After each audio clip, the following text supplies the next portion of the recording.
네, 안녕하세요. 9월 20일 수요일 새벽 기도 시작하겠습니다. 기도드리겠습니다. 은혜로우신 우리 아버지, 주의 은총과 사랑을 감사와 찬송과 영광을 돌려옵나이다. 하나님께서 오늘도 우리들을 사랑해 주시고 또 귀한 은혜로 함께 해주신 것을 감사를 드립니다. 하나님 아버지, 오늘 하루 살아가는 동안도 성령께서 나와 동행하심을 믿고 믿음으로 담대히 나아가는 우리 모두가 되게 하여 주옵소서. 아버지, 이 시간도 평중에 있는 우리 모든 성도들 긍휼을 베풀어 주옵시고 주의 능력의 손으로 친히 역사하여 주셔서 깨끗이 나음을 얻게 하여 주시옵소서. 이 시간도 주님 앞에 의탁하며 예수님의 이름으로 기도드리옵나이다. 아멘. 네, 찬송가 499장입니다. 흑암에 사는 백성들을 보라.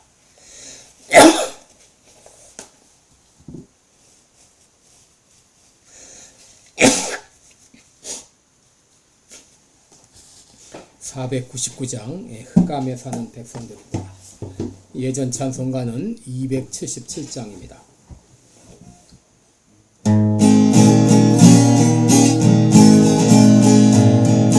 흑암에 사는 백성들을 보라. 수많은 심령 멸망하겠네.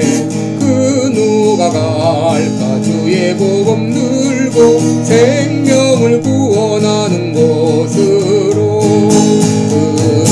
근원세 주께 있으니 근원세 주께 있으니 넌 가서 주의 복음 전하라. 주가 너 항상 지키리라. 구원의 문은 넓게 열렸으니 십자가 운병 일어나거라. 너희의 힘을 하나로 뭉쳐서 죄악의 쇠사슬을 끊어라. 근원세 주께 있으니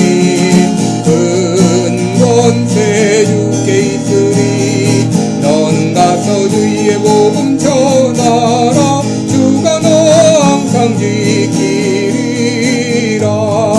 왜 너는 멸망길을 가려느냐. 주 음성 듣고 응답하여라. 널 구원하려 예수 죽었으니 생명의 참된 복음 전하라.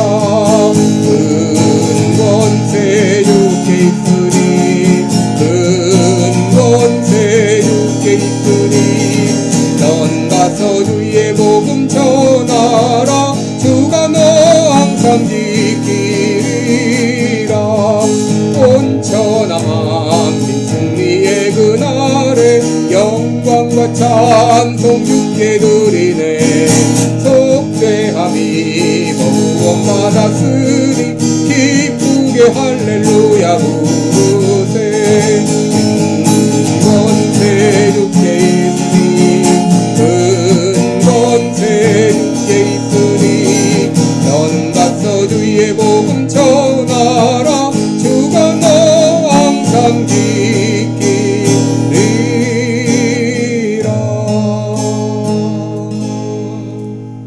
아멘. 네, 우리 오늘은 사도행전 12장 24절 25절 두 절을 보겠습니다. 사도행전 12장 24절과 25절 제가 읽어드립니다. 하나님의 말씀은 흥왕하여 더하더라. 바나바와 사울이 부조의 일을 마치고 마가라 하는 요한을 데리고 예루살렘에서 돌아오니라. 아멘. 네, 우리 오늘은 흥왕하는 교회 이런 제목으로 함께 말씀을 나누겠습니다. 우리 사도행전 12장에서 예루살렘 교회는 기쁨과 슬픔을 함께 맛보았죠. 슬픈 소식은 사도 야고보의 죽음입니다. 야고보의 죽음은 예루살렘 교회의 큰 손실이었죠. 야고보는 예수님께서 가장 사랑했던 세 제자 중 하나였죠. 베드로, 요한, 야고보 세 제자 중 하나로 야고보는 세베대와 살로메의 아들로, 그러면 살로메는 예수의 어머니와 자매이기도 했습니다. 야고보는 예수님의 제자로 최초로 합류한 제자였고 요한의 형제이기도 했습니다. 야고보는 예수님의 공생의 기간 동안에 예수님과 가장 가까이에서 사역했던 제자 중 하나였습니다. 야이로의 딸을 살리실 때 또 예수님께서 변화산에 올라가셔서 변형되었을 때 그리고 예수님께서 마지막 십자가를 치시기 전 겟세마네 동산에서 기도하실 때 이 야고보는 예수님과 함께 동행을 했습니다. 그러나 이 야고보는 요한과 함께 보아너게 이 우레의 아들이라고 불릴 정도로 이 과격한 성격의 소유자이기도 했습니다. 그러나 그는 오순절 다락방에서 성령 충만을 경험한 후에 누구보다도 이 헌신적인 그런 사도였습니다. 그런데 그가 참수를 당한 것이죠. 그런데 이런 슬픔은 반전되었습니다. 그것은 야고보를 참수했던 헤롯 안디바가 벌레에 먹혀 죽임을 당한 것이죠.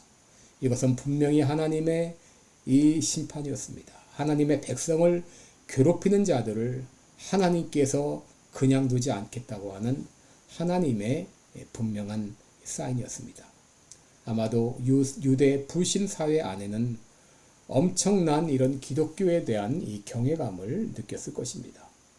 그런데 또 한 가지 이 하나님의 간섭이 있었습니다. 그것은 바로 옥에 갇혔던 베드로를 하나님께서 기적적인 방법으로 구출해 주신 것이죠. 이제 옥에 갇혀서 내일이면 참수를 당할 그런 베드로를 하나님께서는 주의 천사를 보내셔서 베드로를 옥에서 끌어내시고 그를 구원하신 것이죠. 이 사건들은 야고보의 순교로 말미암아 엄청나게 힘을 잃고 용기를 잃을 뻔했던 예루살렘 교회에 힘과 용기를 주었을 것입니다. 이것으로 인해서 예루살렘 교회는 더욱더 전도에 박차를 가하게 되었어요. 바로 이 말이 하나님의 말씀이 흥왕했다고 하는 그런 말입니다. 여기 흥왕했다. 이 말은 에옥사넨이라는 단어입니다. 이것은 영어로 말하면 스프레드 아웃된다. 널리 퍼져나갔다는 것이죠. 복음이 메아리아와 같이 널리 퍼져나갔다고 하는 것이죠. 대부분의 교인들은 이 베드로의 구출과 그리고 헤롯 안디바에 대한 하나님의 심판을 통해서 엄청난 용기를 갖게 되었을 것입니다. 우리 혼자가 아니구나. 하나님이 우리와 함께 하시는구나. 하나님이 역사하시는구나. 야고보의 죽음 후에 두려움이 엄습했던 그 교회에 엄청난 힘과 용기를 가져다 주었던 것이죠. 이로 인해서 더욱더 담대하게 복음을 전했을 것이고 교인의 숫자도 기하급수적으로 늘게 되었습니다. 여러분 여기 이제 24절에 있는 더한다. 이 더하다 그런 말이 나오죠. 이 말은 에플레토네토라는 말입니다. 에플레토네토. 이것은 숫자적으로 기하급수적으로 계속해서 부흥하는 것을 말합니다. 예루살렘과 그 주변에 믿는 자의 숫자가 기하급수적으로 늘어나게 되었다는 것이죠. 그동안에 믿지 않았던 또 이 교회에 대해서 반감을 가졌던 그런 수많은 불신자들이 주님 앞에 돌아오는 이런 놀라운 역사가 일어났다고 하는 것이죠. 여러분 25절에 보면 바나바와 사울이 부조의 일을 마치고 마가라 하는 요한을 데리고 예루살렘에서 돌아오니라 이런 말씀이 있습니다. 여러분 여기 부조라는 말은 디아코니안이라는 말입니다. 이 디아코니안은 흔히 이 봉사라 그런 뜻이죠. 그래서 여러분 이 말에서 이 디콘이라는 집사가 나오지 않았습니까? 바로 그런데 여기 봉사는 어떤 봉사인가? 바로 흉년을 만난 유대 형제들에게 바로 이 부조금을 보낸 것을 말합니다. 안디옥 교회에서는 이 일을 바나바와 바울에게 맡겼고 이 바나바와 바울은 이 일을 성실하게 수행을 했던 것을 보게 됩니다. 여러분 오늘 본문 통해서 우리가 배울 수 있는 교훈 두 가지를 생각해 보겠습니다. 첫째 교훈은 우리는 결코 혼자가 아니라는 것입니다. 우리가 어떤 상황을 만났을지라도 어떤 형편에 있을지라도 우리는 혼자가 아니라 하나님께서 우리와 함께 계신다고 하는 것입니다. 하나님께서는 의인이 핍박을 받고 악인이 횡포를 부리는 것을 그저 보고만 계시는 것 같아도 그렇지 않다고 하는 것이죠.